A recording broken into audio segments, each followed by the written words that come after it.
మా బాధల్లా ఆ ముఖ్యమంత్రి కుర్చీకుండే గౌరవం పెరగాలి, ఈ రాష్ట్రం యొక్క ప్రతిష్ట మసకబారద్దనేదే మా తాపత్రయం తప్ప వేరే లేదు.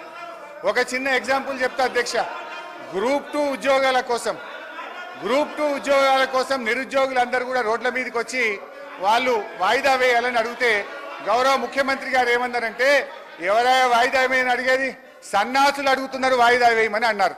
అన్నాక 3 రోజులకే వాయిదా వేసింది. మరి ఇప్పుడు ఎవరు సన్నాసులు అంటే నేను అనేది ఏంటంటే అధ్యక్ష, దయచేసి అట్లా మాట్లాడకూడదు.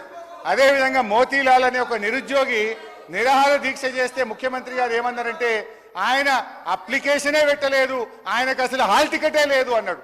తెల్లారైన 3 హాల్ టికెట్లు బయట పెట్టిండు. ఎవరి గౌరవం దెబ్బతిన్నది? మేమనేది ఒక ముఖ్యమంత్రి స్థాయిలో ఉన్నప్పుడు బాధ్యతాయుతంగా మాట్లాడితే రాష్ట్ర గౌరవం బాగుంటుంది, వారికి కూడా మంచిగా ఉంటుంది.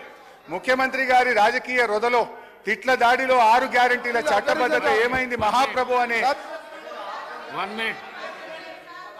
ఒకటి సార్ గౌరవ సభ్యుడు హరీష్ రావు గారు దాదాపు గంటన్నర అయింది సార్ మాట్లాడబట్టి. గంటన్నరకెళ్ళి ఒక్కసారి కూడా ఆయన బడ్జెట్ మీద మాట్లాడకపోగా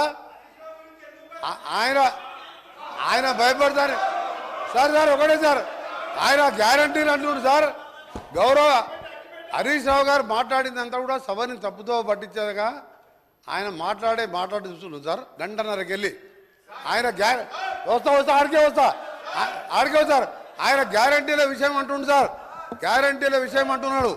2001లో ఆయన పార్టీ పెట్టినప్పుడు సార్, కొండా లక్ష్మణ్ బాబుజీ గారి ఇంట్లో పార్టీ పెట్టినప్పుడు నేను తెలంగాణ పార్టీ పెడుతున్నాం, రాష్ట్రాన్ని తెలంగాణ వచ్చే మొట్టమొదటి ముఖ్యమంత్రి దళితుడు అవుతాడు, దళితుని చేయలేకపోతే మెడ మీద తల తీసుకుంటా అని ఆ రోజు ముసలైన సార్. అబద్ధాలు అంటే వీలై, గ్యారంటీలు అంటే వీలై, మోసాలు సార్.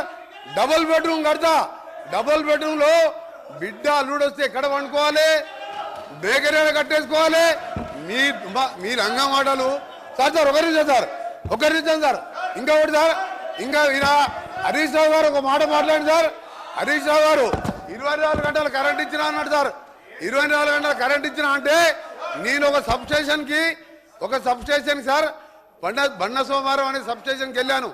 అక్కడ బస్ అయిన ఆపరేటర్ వీడియో రికార్డింగ్ ఉన్నది. నేను నా సర్వీసులో 9 ఏళ్ళు అయింది సార్. ఎలక్షన్ల ముందు 9 ఏళ్ళకెళ్ళి సర్వీసులో ఉన్నా. ఇక్కడ ఎప్పుడు కూడా 14 గంటల కరెంటు రాలేదని నాకు రికార్డు తీసి చూపిస్తే రాత్రి లాగ్ బుక్లు వాపసు తీసుకొచ్చాను. మోసాలు, దగా, కుట్రలు, అబద్ధాలు అన్ని నేర్పింది ఎవరంటే అవన్నీ టీఆర్ఎస్ పార్టీ పుట్టిన తర్వాత పుట్టిన సార్. ఇలా దళితులు ముఖ్యమంత్రి ఉన్నారు సార్. ఆఖరికి మా దళిత ప్రతిపక్ష నాయకుడు ఉంటే చూసి ఓర్వలేక 13 మంది శాసనసభ్యులని సంతలో పశువుల్లాగా కొని ప్రతిపక్ష హోదా లేకుండా చేసాడు. ఇవాళ హరీష్ రావు గారు మాట్లాడితే సార్, ఇవాళ దయ్యాలు వేదాలు వెళ్తున్నాయి. మొత్తం మోసం, దగ, కుట్రలు, కుతంత్రాలు. నిజంగా నువ్వు మాట్లాడే సార్ ఒక్క పాయింట్ కూడా సపోర్ట్ చేయాలి. ఇవాళ ఆయన మాట్లాడేమని సార్. అందుకని హరీష్ రావు గారు నీ దగ్గర సబ్జెక్ట్ లేదు.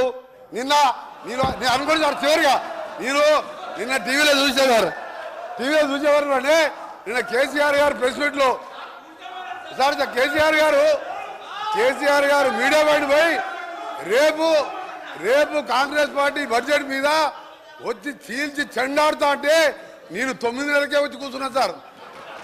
ఇక చీల్చి చెండాడుతలేవని ఏం చెండాడు సార్. ఆయన వచ్చే మొగలు లేక ఈయనని పంపించిండు.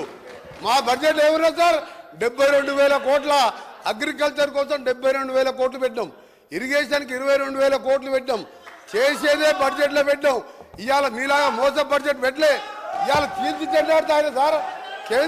కేంద్రం అన్యాయం చేస్తే, కేంద్రం తెలంగాణకి అన్యాయం చేస్తే సార్ కేంద్రం అన్యాయం చేస్తే చీల్చి చెండాడి మునగాడు ఒక్క మాటకెళ్ళండి సార్ నోట్లకెళ్ళి.